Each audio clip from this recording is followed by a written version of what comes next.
सवाल ये उठता है कि सैफ अली खान, सलमान खान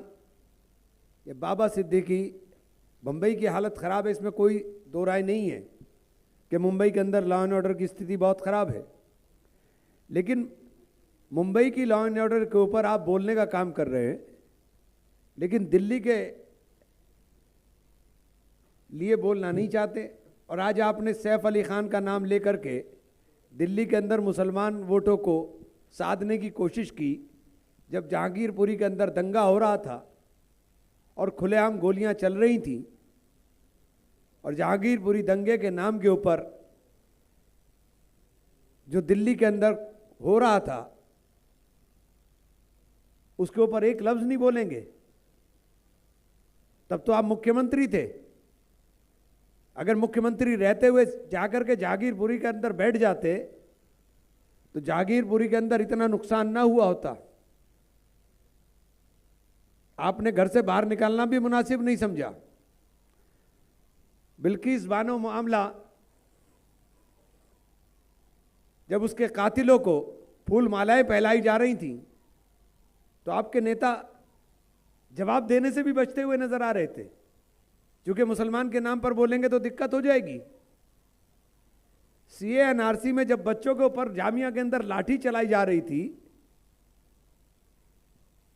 तो आप एक लफ्ज बोलने को तैयार नहीं थे, जब तो आप संवैधानिक पद पर थे। ये दिल्ली के ही मुसलमान थे जिनके ऊपर लाठी चल रही थी, ये दिल्ली के ही मुसलमान थे जिनके गोली मारी जा रही थी, ये दिल्ली के ही मुसलमान थे जिनके घरों को खाक किया जा रहा था। तो दिल्ली के मुसलमान की चिंता आपको नहीं हुई। निजामुद्दीन मरकज के ऊपर जब ताला लगाने का काम हुआ तो आप मुख्यमंत्री थे, आपको जिम्मेदारी थी ना, आपने नैतिक जिम्मेदारी समझी,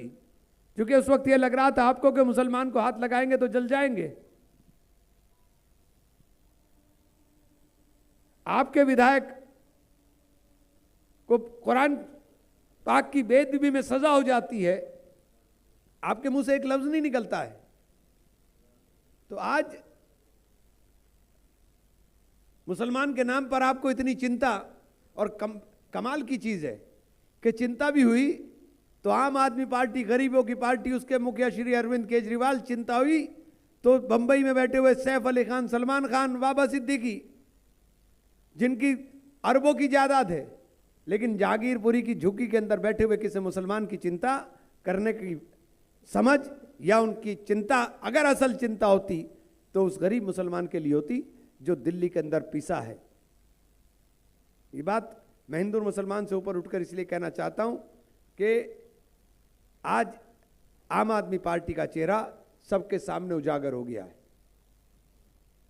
दिल्ली के अंदर जो हाल है, दिल्ली के अंदर जिस तरह का प्रदूषण ने सांस लेना दूभर कर दिया है, और मैं ये बात कहते हुए मुझे कोई जिम्मेदारी के साथ कह रहा हूं और फक्र के साथ कह रहा हूं, गर्व के साथ कह रहा हूं कि शीला जी ने जो काम किया है वो कोई दिल्ली के अंदर कर नहीं पाया। और शीला जी के बाद आपने क्या किया दिल्ली का हाल, कि दिल्ली में हर दूसरे तीसरे महीने लॉकडाउन वाली स्थिति आती है। ये बात आपके माध्यम से खास तौर से लोगों से भी मेरा है कि आज आपको सब चीज़ों को जानिए, पहचानिए